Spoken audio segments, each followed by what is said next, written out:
Shalom, irmãos. Nós vamos ler Atos, capítulo 6. Atos, capítulo 6. Eu acertei de primeira, viu, amigo? Foi. Mas só que, ó, a muleta tem que estar aqui.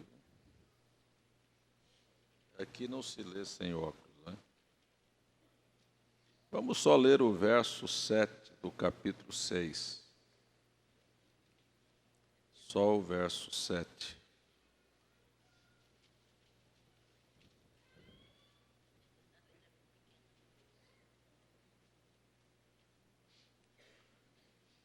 E crescia a palavra de Deus, e em Jerusalém se multiplicava muito o número dos discípulos, e grande parte dos sacerdotes obedeciam à fé.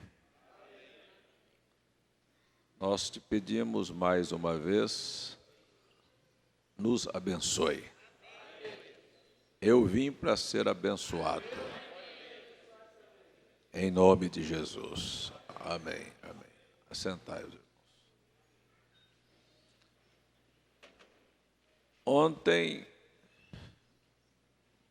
o pastor Alberi e o irmão Firmino fizeram aniversário.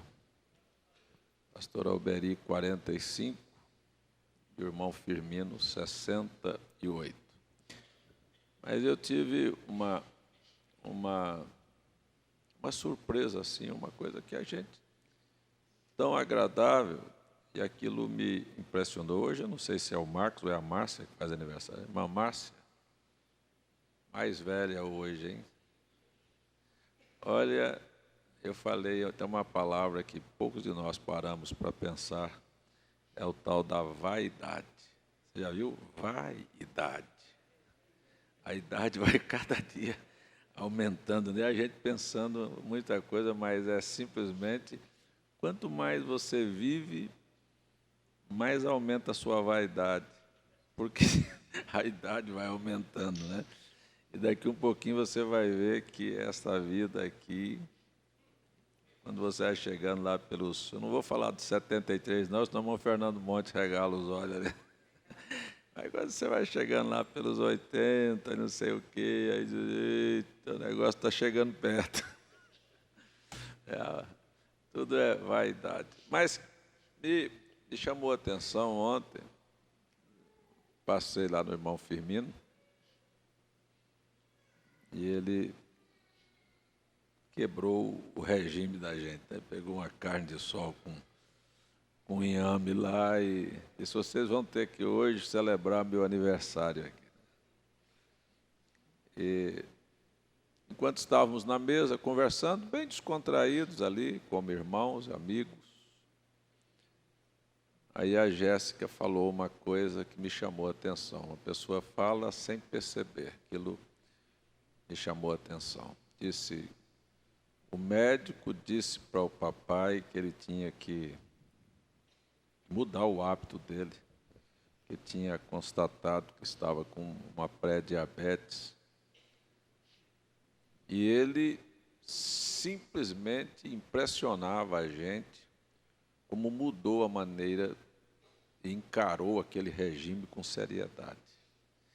Eu acho isso bonito, ver pessoas que têm um poder de decisão, saber isso não está me fazendo bem, isto vai me trazer problemas e doenças e eu não vou seguir nisso. Então ele cortou, ele falava para a gente assim, dizia, isso aqui eu estou comendo, está parecendo que eu estou lambendo o para-brisa do meu Fusca, não tem gosto de nada. Mas vou comer, porque essa é a minha comida. Agora tem gente que sabe, olha, é assim, sabe que está comendo,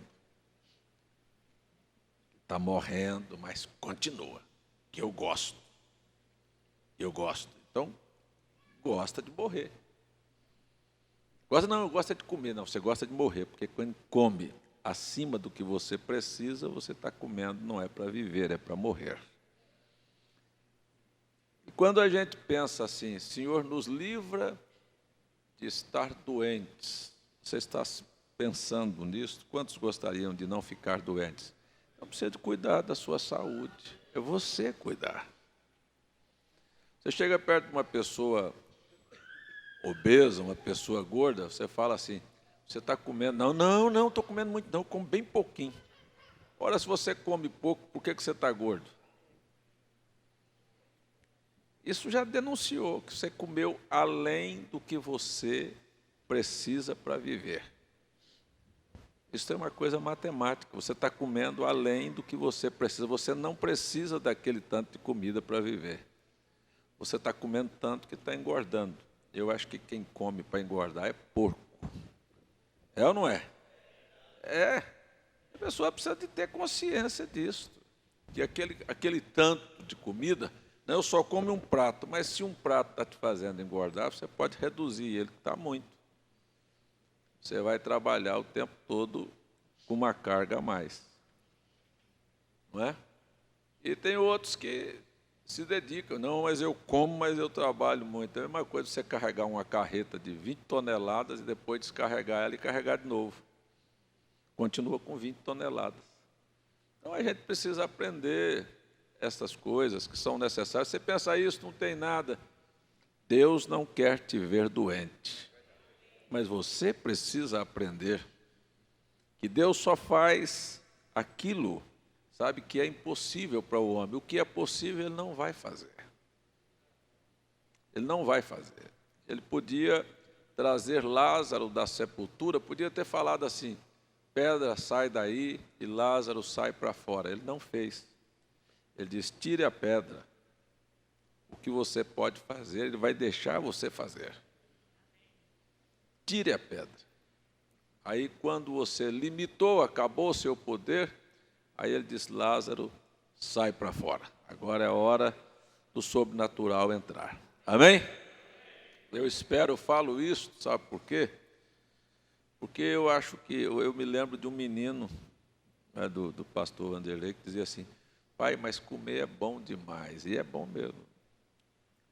Eu, quando volto lá para as minhas raízes, vou lá em Goiás todo mês, quando eu vou lá no meu estado, gente, lá tem uma pamonha, vou contar bem baixinho para vocês. Falar baixinho para eu não assanhar a lombriga de ninguém. Mas tem uma pamonha feita lá no Goiás, e eles colocam uma linguicinha de porco dentro dela, e coloca frango desfiado, é diferente da nossa daqui, né?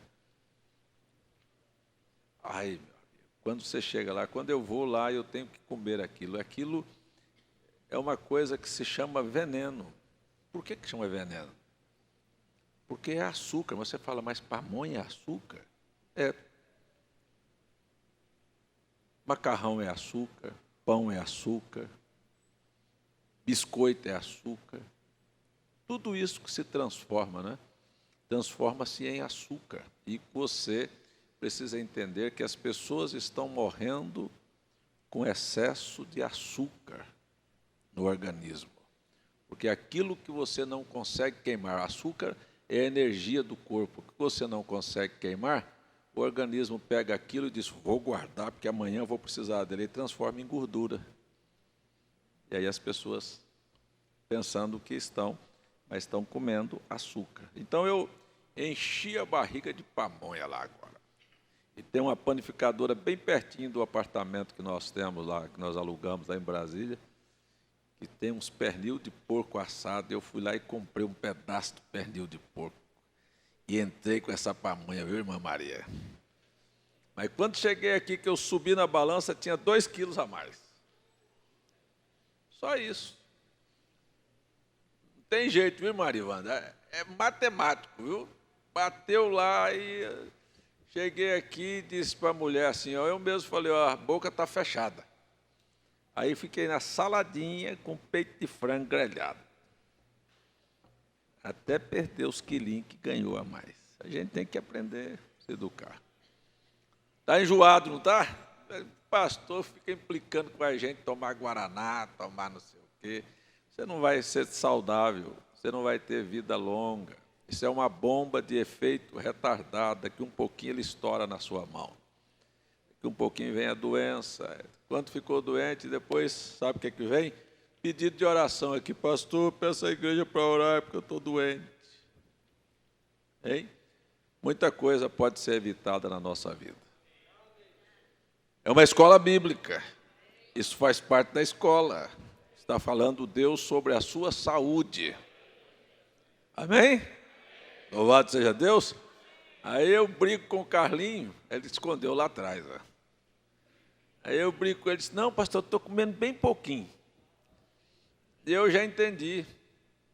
Eu falei outro dia, porque a mãe dele é tão amorosa, é uma pessoa maravilhosa. Sabe? Aí eu vi o irmão Carlos com a barriga pendurada.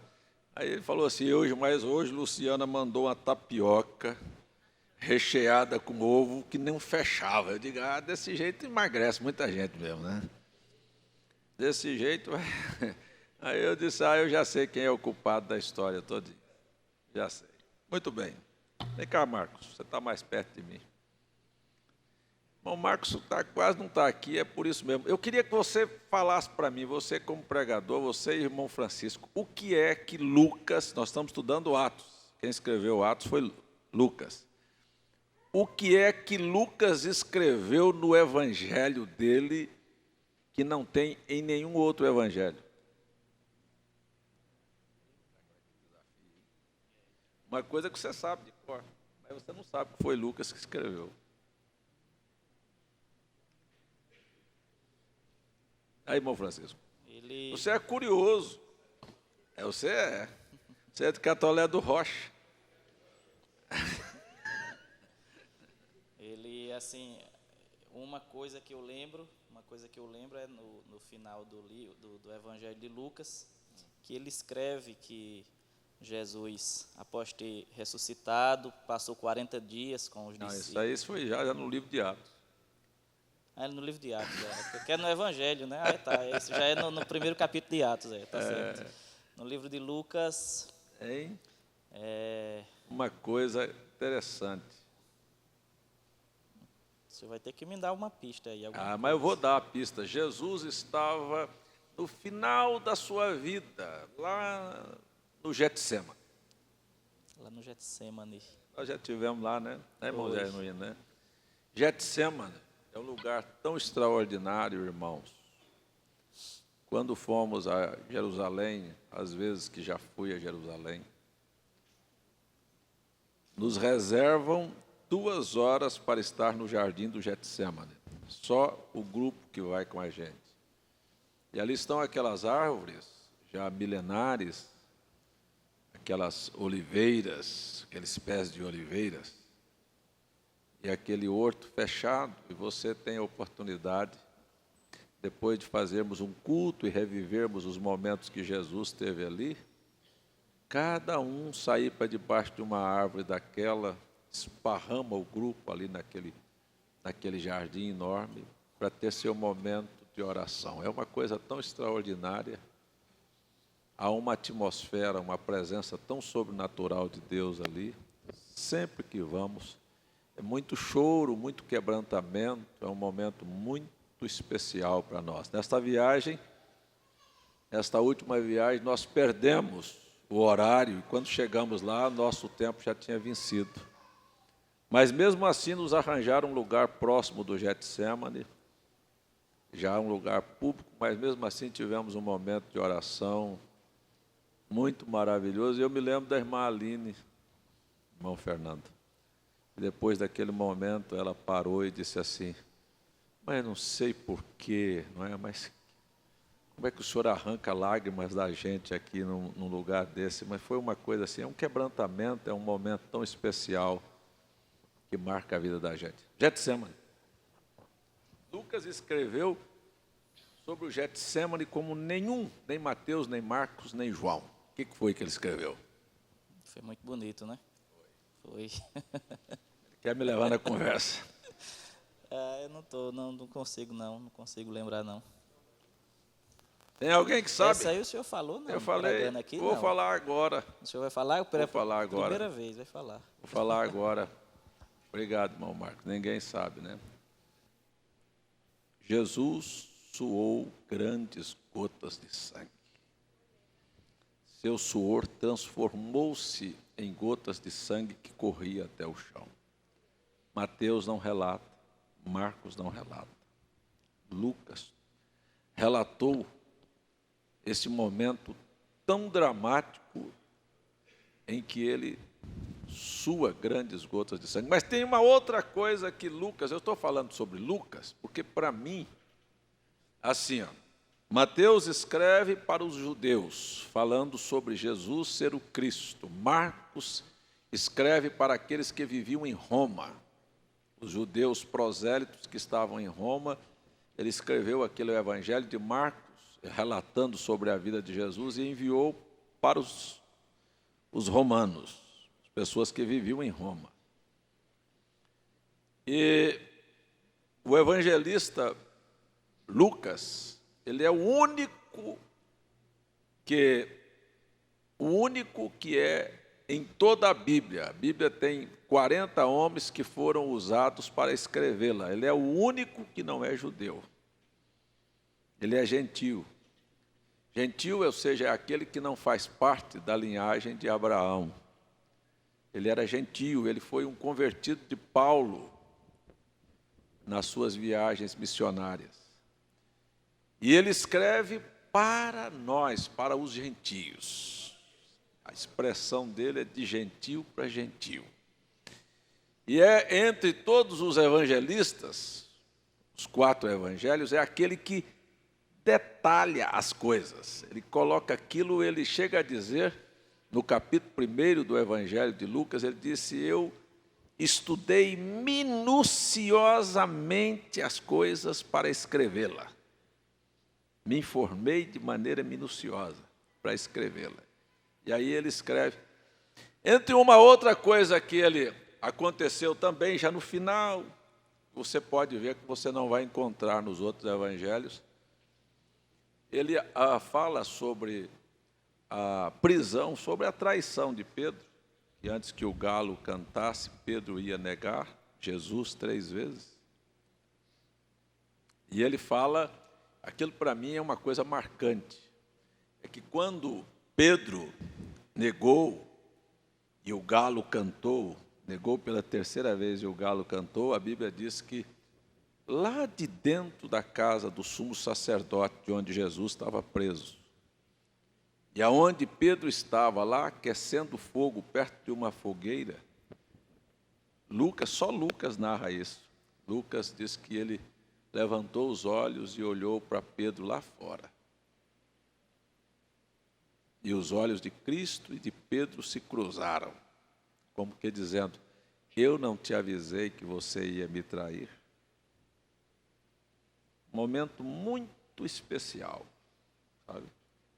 E aquilo a Bíblia disse, pode pegar os evangelhos para você ver. E a Bíblia diz que Pedro sai e chora amargamente. Ele narra o arrependimento e a tristeza de Pedro de ter passado por aquele momento de trair, de negar, não é trair, de negar Jesus. Quer ver uma coisa? Vou fazer uma pergunta muito simples aqui. Quem é que está aqui que nunca negou Jesus? Levante a mão.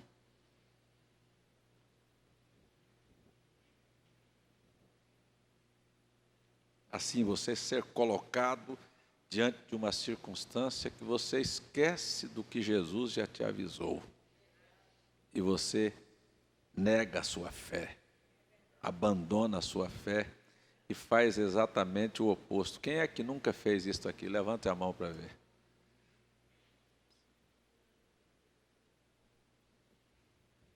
O senhor entendeu? Nunca negou? Já negou também, né? Eu também já neguei. Tem alguém que já negou Jesus aqui? Ó? Você esquecer daquele momento da sua fé e você fazer contrário. Você vê isso? Agora eu quero perguntar uma coisa. Pedro saiu e chorou amargamente, se entristeceu de ter feito aquilo. E você? Já se arrependeu também? Tem alguém que se arrependeu de ter feito coisas que você sabe que Jesus disse para você não fazer? Porque se não tem, se não se arrependeu, eu chamaria você para se arrepender nesta manhã. Da maneira mais simples. Você está vendo aqui que não tinha ninguém lá dizendo: Pedro, se arrependa! Só um olhar. Falou muito ao coração dele, disse: eu já te avisei que você ia acontecer isso com você. E eu quero apenas hoje aqui, para você ver a veracidade da Bíblia, só deixar isso bem claro para você. Tome cuidado, porque o diabo te colocará contra a parede, para que você esqueça dos avisos que Deus já deu para você e você negue a sua fé. Você faça coisas que já foi dito para você que você não deveria fazer. Ou que você, se fizer, você está negando. Amém? Foi muito fraco o amém. Amém de quem não tomou café hoje. Amém? Muito bem. Eu estou aqui numa escola, não quero pregar. Eu não quero pregar, eu quero conversar com vocês. Depois nós temos, então, assim, no Evangelho de Lucas, os detalhes de tudo. Tanto do precursor, nenhum evangelista falou sobre os detalhes de como o anjo visitou Zacarias, só Lucas. Nenhum evangelho detalha, assim, olha essa expressão. E no 6º mês foi o anjo Gabriel, pode pegar se nos outros evangelhos está assim. O anjo Gabriel enviado a uma virgem da cidade de Nazaré. Nenhum evangelista falou isso tão detalhado como Lucas explicou. Eu acho que faz parte e é bom a gente conhecer estas coisas. Depois, você tem os acontecimentos do ministério de Cristo, narrado por Lucas, até chegar num dos pontos que não adianta. Eu vou falar uma coisa aqui, só por falar mesmo, não adianta. Porque na condição em que está a sociedade, eles não vão mudar, o mundo religioso. O Evangelho de Lucas termina no capítulo 24, verso 47, com uma ordem, Jesus dizendo: e em seu nome, Lucas narra, e que em nome de Jesus deveria ser pregado o arrependimento e a remissão dos pecados, começando por Jerusalém. Ora, irmãos, o Papa Bento XVI, que se aposentou ainda é vivo, deu lugar para o Papa Francisco, que entrou no lugar, ele escreveu, eu quero até pedir para a Silmara, cadê a Silmara, está ali? Para nós pegarmos aquele documento que o irmão Rosival, lá de Limoeiro, escreveu, mostrando os pontos. Ele vem, o próprio Papa, num livro, que eu não me lembro o nome do livro agora, que ele escreveu, declara que pela Bíblia de Jerusalém, o batismo realizado pelos apóstolos era em nome de Jesus, e que São Mateus 28, 19, que é, usando as expressões Pai, Filho e Espírito Santo, só foi praticado para dar sentido à doutrina da Trindade, mas que os apóstolos nunca fizeram, a igreja nunca batizou ninguém, até que a Trindade foi dada como dogma, como doutrina. Mas agora eu vou lá e vou falar que a Igreja Batista, a Assembleia Presbiteriana, a Católica, a Testemunha de Jeová, a Universal, da Graça, não sei mais quem, todas essas igrejas estão batizando assim, elas não estão de acordo com a Bíblia, e que elas obedecem um dogma católico, porque, na verdade, o próprio Papa declara isso, com suas palavras, que aquilo não é bíblico, que aquilo é uma mudança da igreja. Isso é só para provar que as pessoas, que estas denominações não creem na Bíblia. Aí ele mostra um monte de enciclopédias, vem falando, mostrando sobre o batismo. E Lucas disse, olha, presta atenção, em seu nome. Nome de quem? Agora você pega a Bíblia, para você entender, ó, porque ninguém vai entender isso, tá assim, ó. O Evangelho de Lucas termina aqui, ó, e você pega o livro de Atos, você vai ver que há uma vulcanização, ela entra um no outro, aqui, ó. Em seu nome se pregasse o arrependimento e a remissão dos pecados em todas as nações, então no Brasil, começando por Jerusalém. É assim que está em Lucas 24, 47.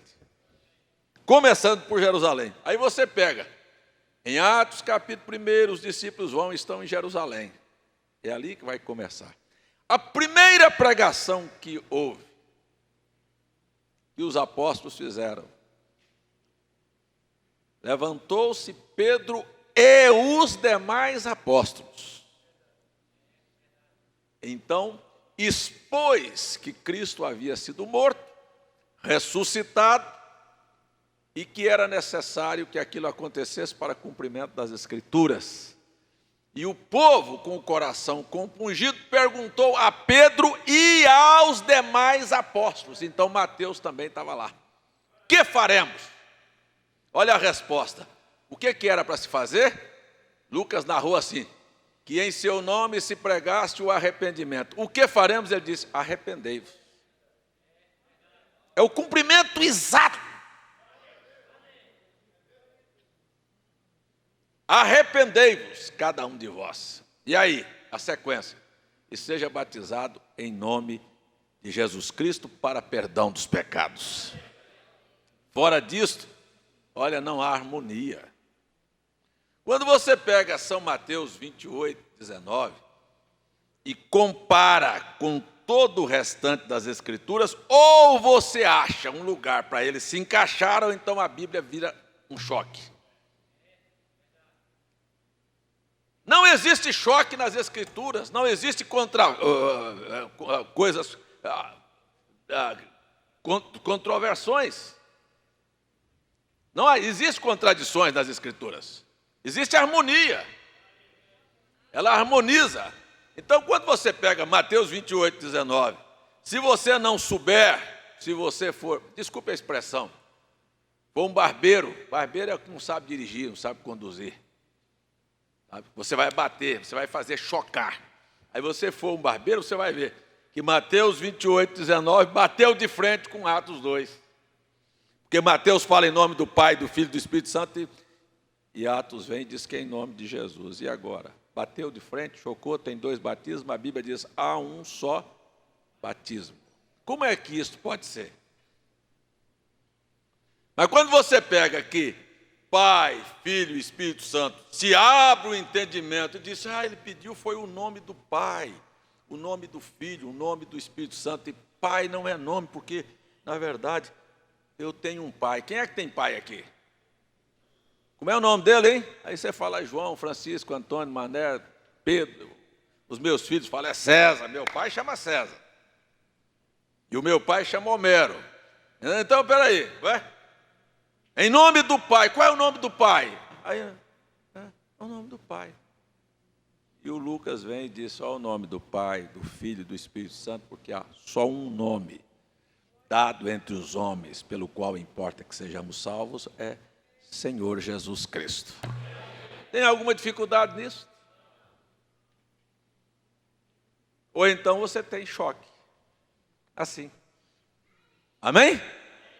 Posso ouvir seu amém? Vocês estão me entendendo? Então eu só estou pegando aqui, para você ver que a Bíblia vem assim, ela vai encaixando um assunto no outro. Termina o Evangelho de Lucas encaixando com o livro de Atos. Quando você pegar os 4 evangelhos, Mateus, Marcos, Lucas e João, eles estão representados figurativamente em 4 querubins que estão no livro do profeta Ezequiel. Quando você pegar o evangelho de Mateus, Marcos, Lucas e João, eles estão representados no capítulo 4, verso 7 do livro do Apocalipse, os 4 querubins que guardam o sobrenatural. Estão guardando o quê?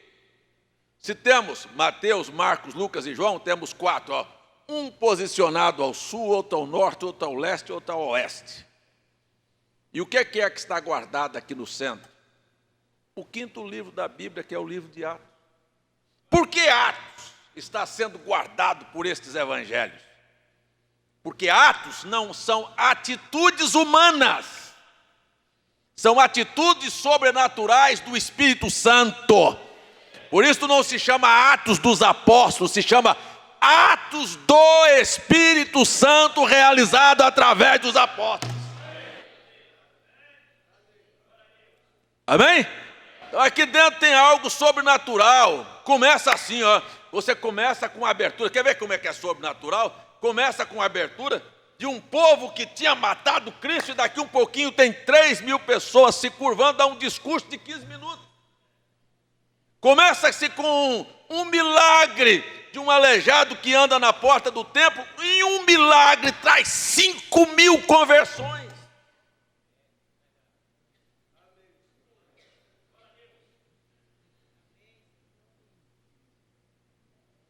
É você entender que aqueles são atos do Espírito Santo. Com 5.000 conversões, trouxe uma perseguição, mas trouxe algo extraordinário. Pegaram os apóstolos, jogaram numa prisão, e enquanto eles estavam presos, e Herodes iam entregar ao povo para matá-lo, Herodes já tinha matado Tiago, cortado a cabeça dele com a espada, ia entregar Pedro. Daqui um pouquinho, a igreja estava orando, e daqui um pouco você vai ver que a porta se abre misteriosamente. Nem Pedro entendeu. Ele passou pelo primeiro portão, passou pelos guardas, passou pelo segundo portão, passou pelos guardas. Quando estava lá na esquina, lá longe, o anjo desapareceu. Ele olhou para um lado, olhou para o outro, disse: eu não estou na cadeia, não? É que eu estou sonhando? E correu e foi até a casa onde estavam os irmãos orando, e bateu na porta. E quando bateu na porta, tem gente batendo na porta aí. O povo estava sendo perseguido. Será que vão pegar mais algum de nós agora? Bateram na porta. Quando bateram na porta, uma garota foi e olhou pelo buraquinho da porta e viu Pedro lá fora. Aí gritou: é Pedro! Aí os outros falaram assim: não é não. Pedro está preso, não é Pedro não. Quem é que está lá fora? É o anjo dele. Não era um anjo dele não, o anjo tinha soltado ele estava solto. Louvado seja o nome do Senhor. Então, atos sobrenaturais estão sendo protegidos. Agora, lá nós temos, no livro de Atos, nós temos a descida do Espírito Santo. Para você entender que aqueles evangelhos apenas fazem proteção ao livro de Atos. Portanto, Mateus não pode chocar-se com Atos. Lucas não pode chocar-se com Atos. João não pode chocar-se com Atos. E não choca, porque a apresentação dos evangelhos é que existe um Deus. Cada um deles narrou de uma maneira. Mateus disse que ele havia prometido vir na linhagem de Davi. Então narra, através das gerações, como foi que Cristo veio a humanizar-se. Em outras palavras, para que você entenda, como foi que a divindade montou ou vestiu um corpo de carne. Em que família ele veio? Por que ele veio naquela família? Isto era Mateus mostrando aquilo que Paulo mais tarde disse: grande é o mistério da reconciliação. Deus estava em Cristo. Quando você olha no Evangelho de Lucas, você está vendo o que nós estamos mostrando aqui. Se você notar o Evangelho de Marcos, a mesma coisa. Cada um vai narrar de uma maneira. E João foi um pouquinho mais diferente. No Evangelho de João, enquanto eles mostravam aqui que Jesus tinha vindo da linhagem de Davi, aqui através de uma virgem chamada Maria, João começa seu Evangelho. Sabe por que cada um narrou, guardou todos esses Evangelhos? Tem uma finalidade: guardar o testemunho sobrenatural de um Deus que viria. Então, eu acho isso muito grande, viu, gente? Pode ser que não seja para você, mas para mim é. Eu acho isso grande demais, de pensar que Deus, o grande Espírito Santo, limpo, que os anjos cobrem a sua face, pudesse vestir uma carne humana Eu vou usar uma expressão aqui muito, muito séria. E pudesse se assentar entre beberrões e comelões.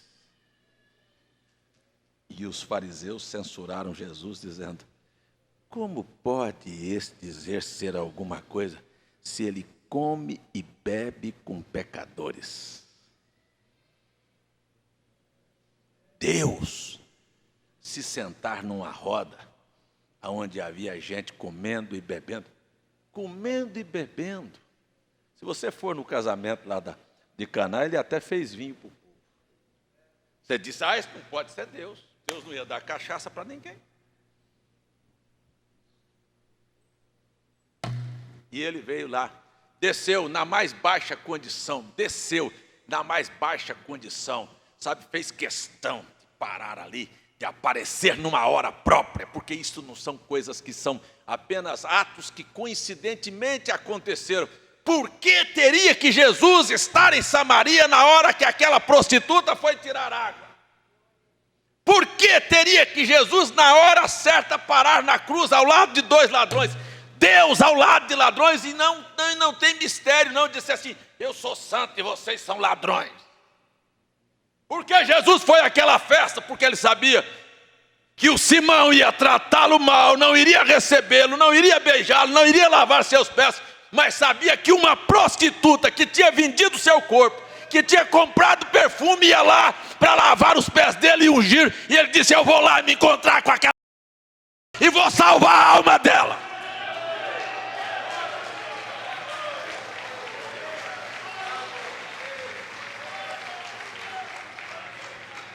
Eu vou lá. E quando chegou lá, eu não gosto desse fricote religioso. A mulher era de vida imunda. O dinheiro que ela tinha arranjado era de prostituição. E o perfume que ela comprou foi com dinheiro de prostituição. E ele não fez nenhum caso. E ela lavou os pés dele com as lágrimas, enxugou com os cabelos e ungiu ele com perfume de prostituição.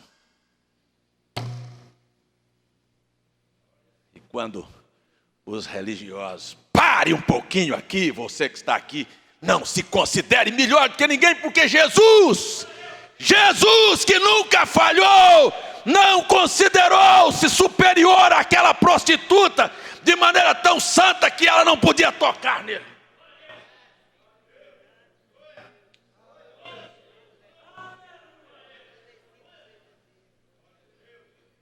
Quando os santarrões disseram: se ele soubesse, se ele fosse o que ele disse que é, como é que ele permitiria aquela mulher lavar os pés dele e ungir os pés dele? Aí ele levantou.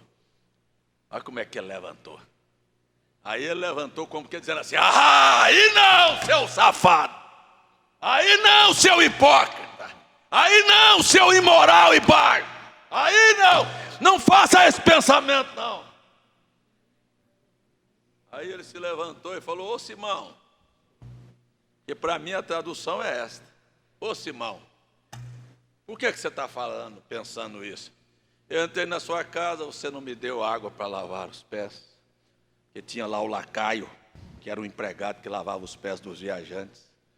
Seu lacaio não veio, você não me passou um perfume, não me ungiu, você não me deu nem o ósculo das boas-vindas, né? Não parou nem na porta para apertar minha mão e dizer: shalom, bem-vindo, te deu um ósculo de boas-vindas. Você não me deu.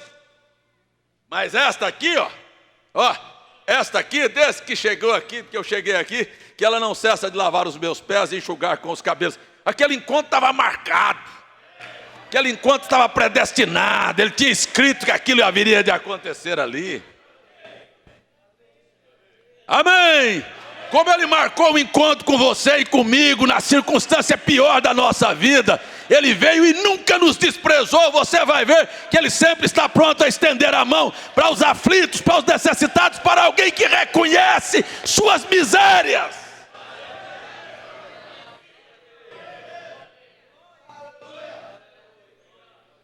Louvado seja o nome do Senhor. Para mim, esta é uma das coisas que marca os evangelhos, sabe? É Deus se misturar com pecadores. Ou não? Marca ou não? Marca o quê? O que marca? Deus se misturar com pecadores? Marca o quê? Marca esta reunião de hoje de manhã aqui. De onde veio você? Olha a sua condição de vida. Olha as suas mentiras. Olha os adultérios. Olha as falsidades. Olha as hipocrisias que você já cometeu na vida. Esta reunião é marcada pela mesma visita sobrenatural de Deus que veio aqui encontrar-se com pecadores.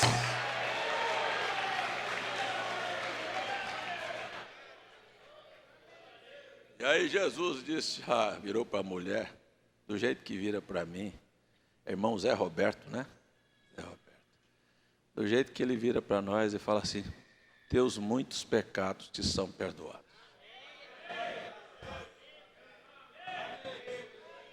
E vira assim e diz assim, e aonde este evangelho for pregado, será contado estas coisas. É por isso que a gente está falando, porque ele disse que estas coisas seriam contadas aqui novamente. Que ele é amigo de pecadores. Ele é seu amigo? Você pode ver que Jesus nunca foi amigo dos colarinhos duros. Caifás é amigo dele. Que é isso? Você não viu lá quando o ceguinho de nascença foi curado? Foram lá investigar o ceguinho, né? Disse aí, diga aí quem te curou. Disse, um homem chamado Jesus me encontrou, cuspiu no chão, fez lodo, mandou ir lá no tanque de Siloé lavar. Eu fui, lavei e voltei vendo. Diz, por que vocês querem saber? Porque vocês querem ser discípulos dele?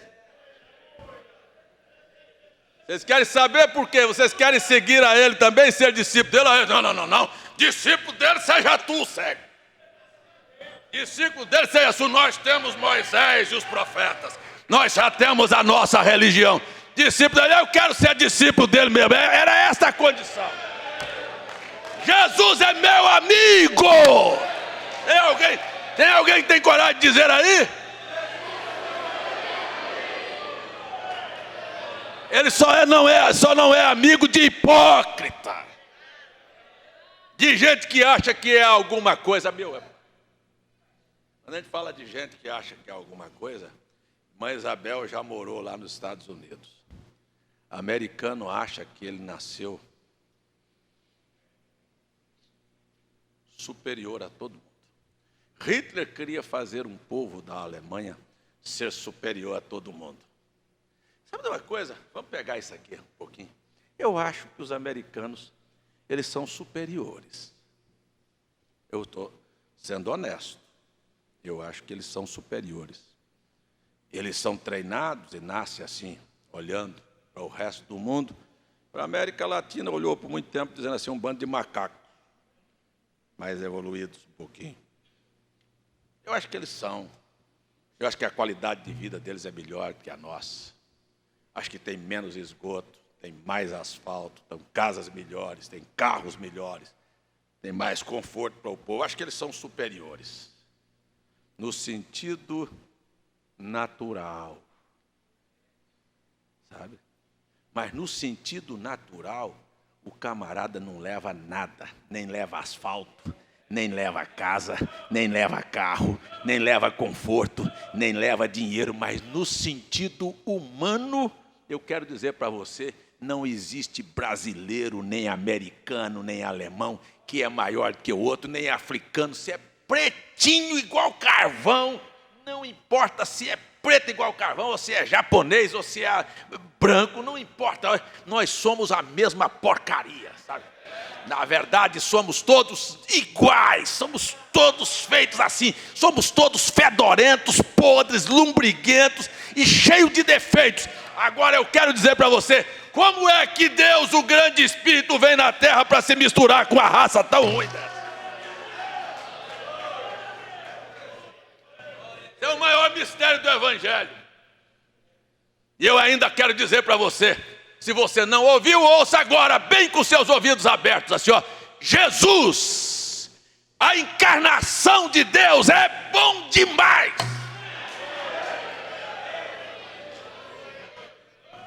E além de pegar, suportar a cada um. Nós temos aqui pouca gente hoje, é culto de da escola, porque hoje tem a ceia à noite, é quando você pega aqui, vamos dizer que nós tenhamos aqui, sei lá, 250 pessoas aqui hoje de manhã. Ei, são 250 problemas. São 250 naturezas diferentes. São 250 pessoas pensando em determinados momentos da vida que você é até alguém.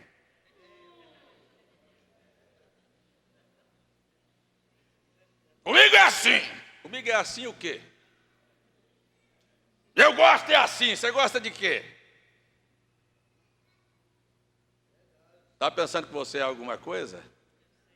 Baixa seu cangotezinho, você não é de nada. Você é um bola murcha. Você é um monte de pus. Você pode estar pensando que é alguma coisa aqui, do jeito que eu contei lá em Campina Grande ontem, que um homem estava bem enfesado. Enfesado é cheio de fezes, né? Não é? Enfesado, ó, porque faz dia que não faz cocô. Aí ficou cheio de fezes, aí fica nervoso. Aí isso quer dizer enfesado. Mas não, estava lá. Pegou uma espada, botou na cintura. Vou mostrar para vocês que Deus não existe. Quer ver? Deus não existe coisa nenhuma. Botou uma espada na cintura e foi para o meio de uma praça.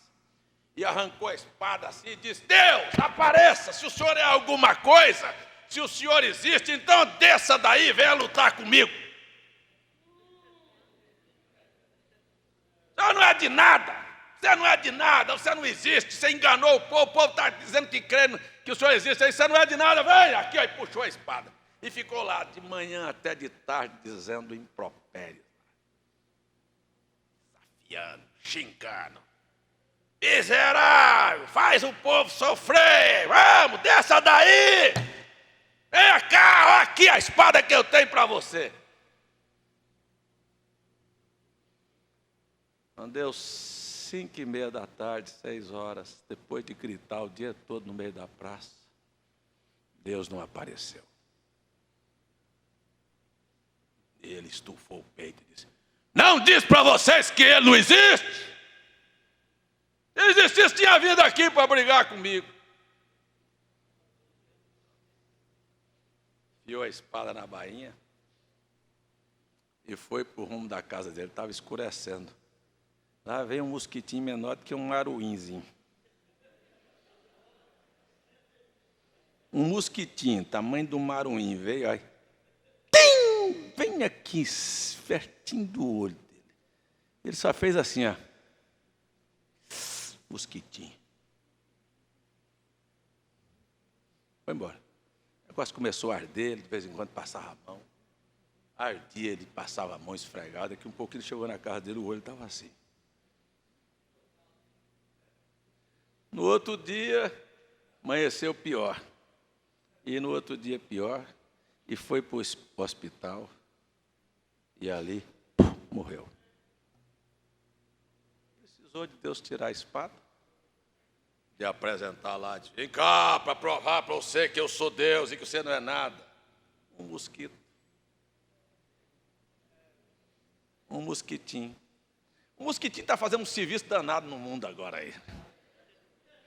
De vez em quando eu recebo uma notícia dizendo: irmão fulano, um mosquitinho pegou ele. Olha a junta que está os mocotó. Outro mosquitinho pegou ele, está gritando na cama lá de dor. Ai, ai, ai, ai. Eu não quero nem que ninguém pegue, um mosquito pegue você. O tal do, como é que chama? Aedes. Como é que é? Aedes aegypti. O nome dele é complicado. O nome do meu Deus é mais fácil, é Jesus Cristo. Esse é muito complicado. Minha língua não dá nem... Como é que chama mesmo o negócio? Aedes, como é que é? Hã? Como é que é, Marcos? Tu está enrolando também, tu não dá conta não. Chega aí, Francisco, como é o nome do trem? Rapaz, sabia que você era poliglota, viu? Agora... Mas é assim, olha, um negócio assim, tão coisinha. Olha, para Deus vencer uma batalha, não precisa de aparecer. Você quer crer em Deus? Creia. Não quer crer, não? O problema é seu. Você vai passar, você vai morrer, você vai feder, você vai ter muitas lágrimas e muitos sofrimentos, e Ele continua sendo Deus. Se você achar ruim, Ele é Deus. Se você gostar, Ele é Deus da mesma maneira. Ele tem um projeto muito maior do que o teu. A mente dele é eterna, a tua não. Ele é eterno, Ele é infinito, Ele é o Todo-Poderoso. Você é limitado ao espaço, ao tempo, à matéria.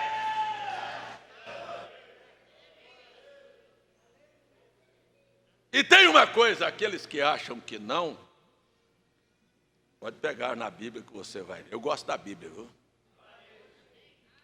Pegue na Bíblia que você vai ver que tinha um rei chamado Herodes. Matou crianças. Ele achava que ele era muita coisa. Eita! Ele construiu, governou, teve nome. Mas teve um dia em que foi chamado a se curvar e render homenagens a Deus, e ele não. Como que dizendo, a glória pertence ao reino de Roma, a quem eu pertenço. Olha o que é Roma. Este grande império que domina o mundo daqui um pouquinho, quando ele não quis se curvar. Eu queria convidar a você, deixe de bobagem, você não é nada.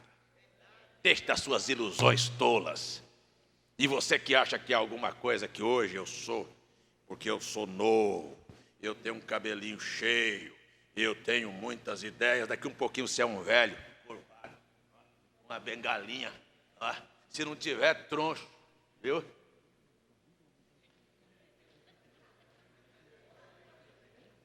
Deixe de bobagem. Deixe de bobagem, você vai ficar isso, mas o Eterno continua sendo o Criador dos céus e da terra. É melhor reconhecer hoje, Herodes não quis, e a Bíblia diz, e naquela manifestação não quis, morreu comido de bicho.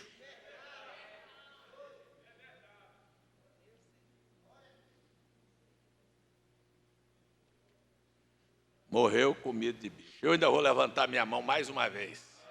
E vou levantar de novo. E vou levantar de novo. E vou dizer, quão grande és tu, Senhor. Se for preciso levantar milhões de vezes, eu vou levantar.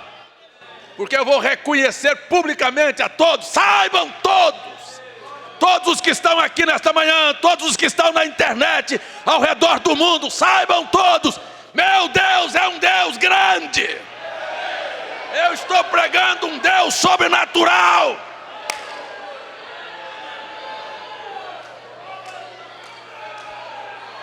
Louvado seja o nome do Senhor. Louvado seja o nome do Senhor. A ciência passa, o mundo passa, mas o eterno é sempre o eterno.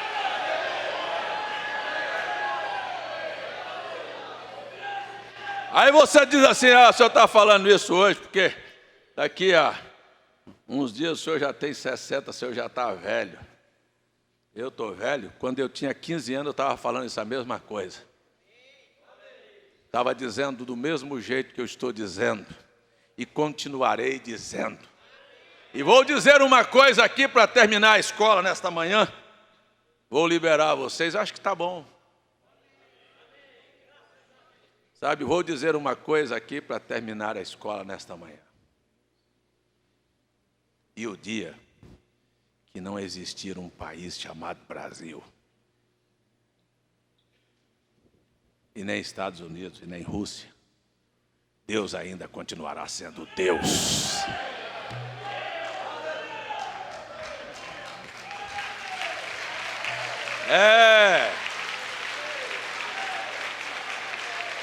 E o dia que os orgulhosos, os inchados, os presunçosos, os vaidosos, os bobos, os tolos, ignorantes,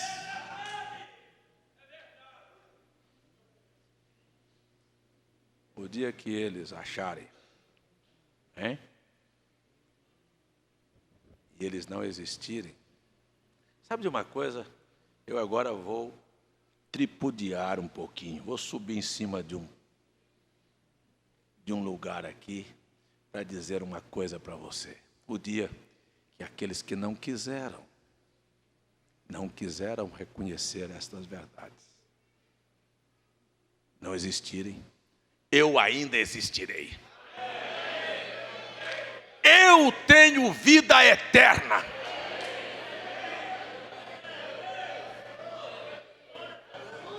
Quando eles não existirem, eu ainda existirei. E eu ainda cantarei, e eu ainda exaltarei, e eu ainda direi: quão grande és tu, Senhor!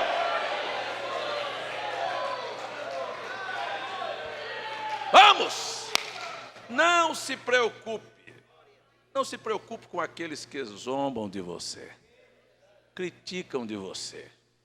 Você quer que eu acredite na Bíblia? Não, quero que você acredite na sua cabeça. Sua cabeça, por certo, é muito superior à Bíblia. Quero que você acredite, sabe, no doutor fulano de tal.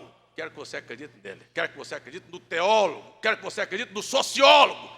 Quero que você acredite no efeminado, num pervertido, numa artista podre de uma novela da Globo.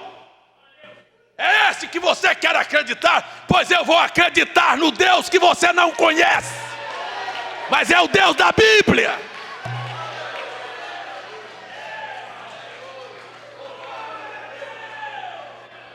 Louvado seja o nome do Senhor. Louvado seja o nome do Senhor. O povo adora o que não entende. Se curvam a dinheiro, se curvam a artistas, se curvam a ídolos feitos, que hoje são e amanhã desaparecem. Oh, mas o meu ídolo é o Pelé. Daqui um pouquinho ele vai embora. Pois é. O povo se curva a todas estas coisas, né? Se curva a uma pervertida que sai ali com as pernas de fora, mostrando sexo para todo mundo.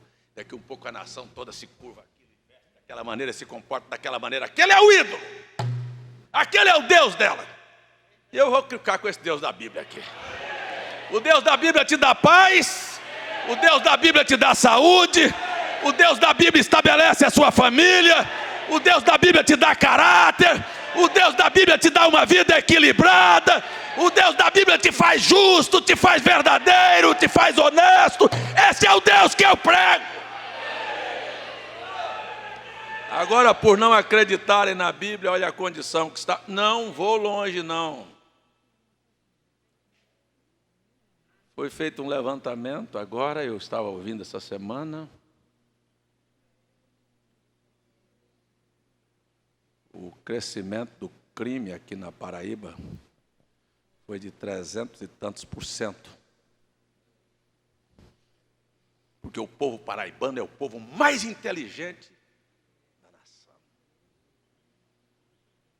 Deixaram de crer no Deus da Bíblia. Se acreditasse no Deus da Bíblia, estava tendo criminalidade desse jeito. Filhos bastardos, pais que não respeitam, filhos que não respeitam seus pais e vice-versa. Infidelidade no casamento, homossexualismo, vergonha, miséria. Pois ainda vou acreditar no Deus da Bíblia. O Deus da sociedade já mostrou para mim que cada dia ele está mais falido. Podem lutar, estudar, e aprender, e a buscar. E cada dia que estudam e buscam e tentam lutar, são mais ignorantes. A política está muito mais moralizada hoje. Há muito mais homens de bem. Que conversa. A religião virou uma desgraça. Eu vou acreditar no Deus da Bíblia ainda. Vamos, eu vou dar um grito aqui para encerrar essa escola aqui hoje de manhã. Olha, creia na palavra de Deus.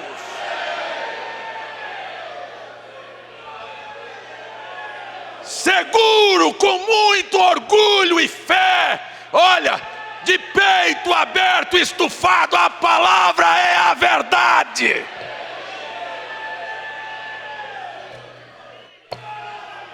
Eu agora vou retroceder. Fui moço, hoje sou velho. Hoje sou velho e já fui moço. Mas se tivesse que voltar a ser moço, não queria ser homossexual, não queria ser maconheiro, não queria ser cachaceiro. Passei a minha adolescência sem beber, a minha juventude sem beber, sem prostituir, sem fumar, nunca me fez falta. Tive uma família, tenho filhos e tenho netos, e sou feliz, e não precisei dessas desgraças. Se eu tivesse que viver, viveria tudo novamente bem melhor do que eu fiz. Não estou arrependido em nenhum momento.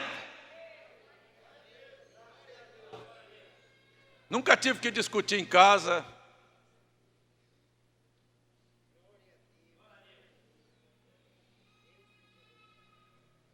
Então, quero dizer para você, assim, de coração, vale a pena servir ao Senhor. Vale a pena. Vamos ficar em pé? Eu ia entrar aqui para um outro lado, mas... Tá bom assim? Se tem alguém que precisa de reconhecer que não é nada, não se faça de arrogado, não seja aqui um ignorante. Curve a sua cabeça e reconheça quem você é. E se você tem feito coisas que tem feito negado a sua fé, vá para casa e se arrependa e proponha como Pedro propôs viver uma vida correta e viveu até o final. Vamos fechar nossos olhos.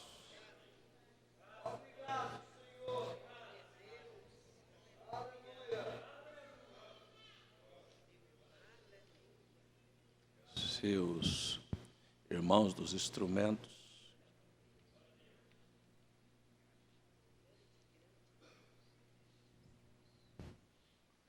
irmão Diego, preciso falar com o senhor, irmão Marcos também, um pouquinho. Vamos fechar nossos olhos. Shalom, Adonai Shalom. Volte para casa. Viva na paz de nosso Senhor Jesus Cristo. Eu gosto deste Jesus que olhou para os humanos que têm muitos problemas, lutas, dificuldades, inquietações e disse: eu vos dou a minha paz. Em outras palavras, não seja agitado, não seja precipitado, não fique estressado. O estresse é que traz doença. Você estressado, nervoso, não tendo aonde desabafar, vai desabafar com a boca. Começa a comer demais também. Também é estresse.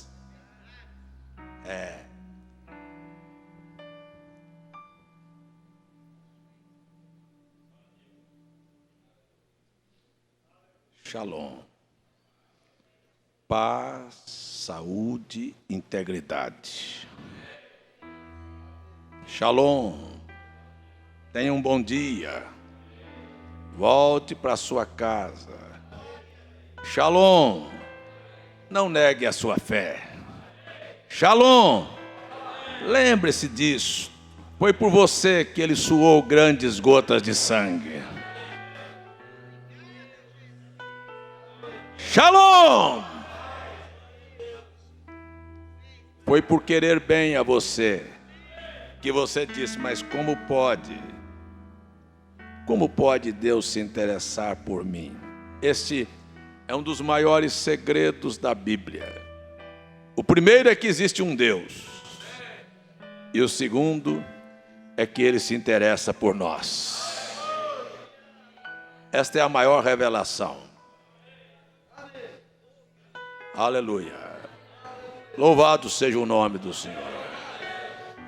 Aleluia. Oh, que coisa boa.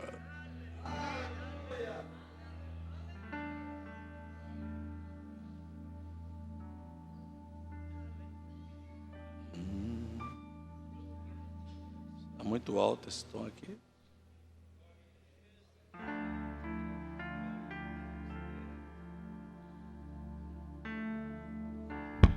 Shalom Adonai, Shalom, Shalom Adonai, Shalom, Shalom, Adonai, Shalom, Shalom, Shalom. A paz do Senhor, a paz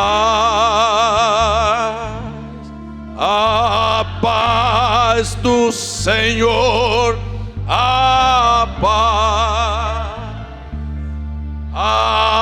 paz do Senhor, a paz.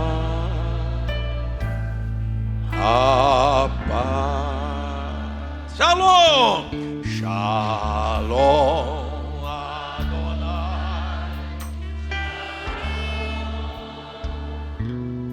Shalom, Adonai, Shalom, Shalom, Adonai, Shalom, Shalom, Shalom.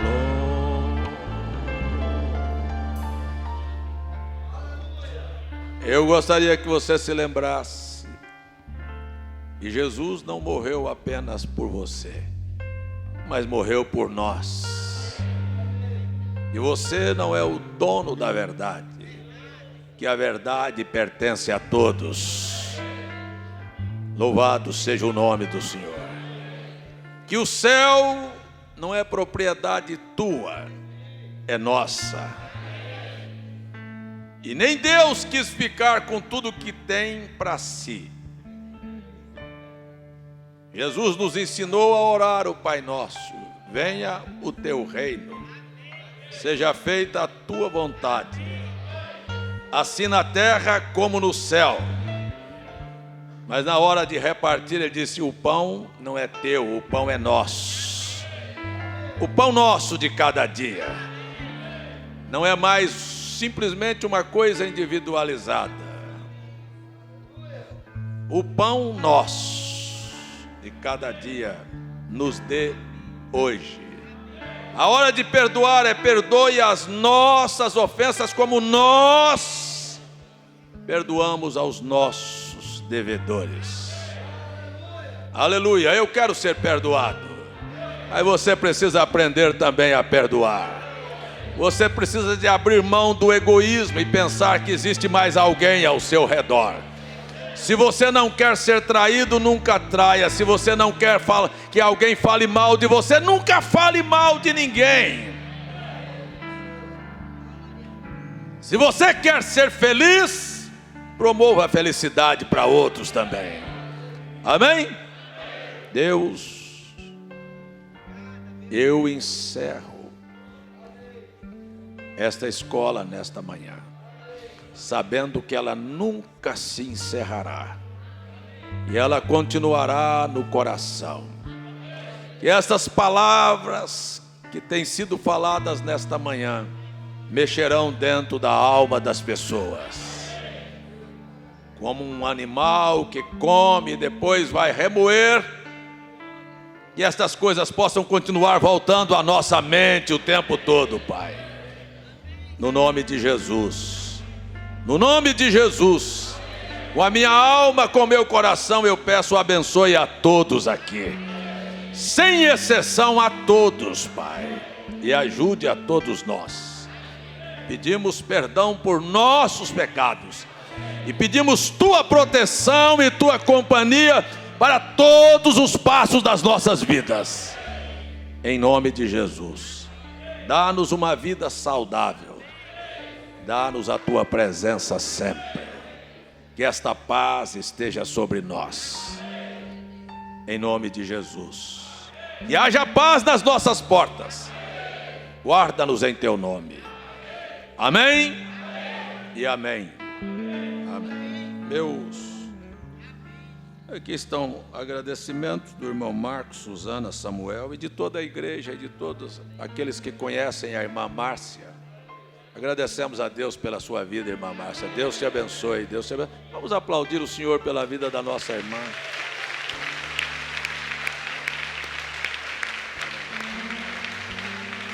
Glórias ao Senhor.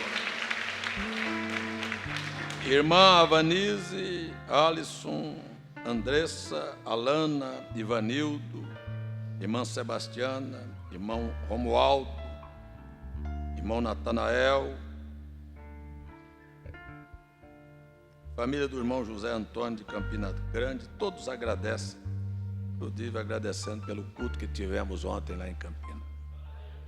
A todos, Shalom. Shalom.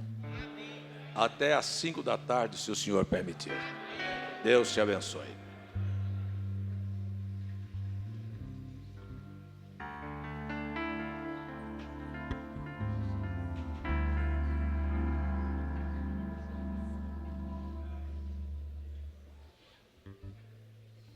Aleluia. A tua paz é como um rio que corre suavemente ao encontro do mar. A tua paz é como um campo cheio de flores e pássaros a cantar, pássaros a cantar, rios a correr. Quem tem Jesus tem motivos para viver. Pássaros a cantar, rios a correr. Quem tem Jesus tem motivos para viver. A tua paz é como um rio que corre suavemente ao encontro do mar. A tua paz é como um campo cheio de flores e pássaros a cantar, pássaros a cantar, rios a correr. Quem tem Jesus tem motivos para viver. Pássaros a cantar, rios a correr. Quem tem Jesus tem motivos para viver. Aleluia.